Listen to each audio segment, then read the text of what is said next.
Seringkali hati bertanya dalam diam, kenapa kita dipertemukan jika pada akhirnya hanya saling melukai? Mengapa harus ada senyum, tawa, dan harapan, kalau akhirnya semua berubah menjadi luka yang membekas? Tapi seiring waktu berjalan, aku mulai mengerti, tidak semua yang datang dalam hidup kita ditakdirkan untuk menetap. Kadang, mereka hadir hanya untuk mengajarkan sesuatu, tentang arti mencintai, tentang kecewa, tentang melepaskan, dan tentang betapa berharganya diri kita sendiri. Kita dipertemukan bukan karena kebetulan. Ada maksud Tuhan yang tak selalu bisa kita pahami saat itu juga. Ada yang datang untuk mengisi ruang hati yang sepi, namun hanya sementara.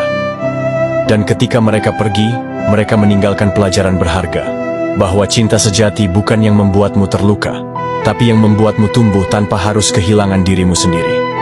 Mungkin kita dipertemukan bukan untuk saling memiliki, tapi untuk saling menguatkan di masa yang rapuh.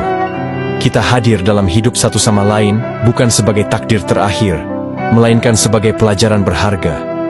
Meski akhirnya hanya menyisakan luka, dari luka itulah kita belajar mencintai diri sendiri, belajar melepaskan dengan ikhlas, dan belajar bahwa tidak semua yang datang harus bertahan.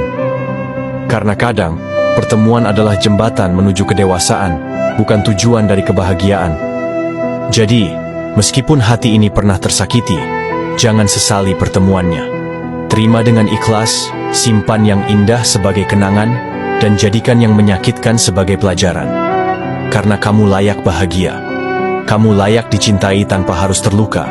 Dan pada akhirnya, kamu akan menemukan seseorang yang tak hanya datang, tapi juga tinggal untuk mencintaimu dengan cara yang tak membuatmu bertanya-tanya lagi.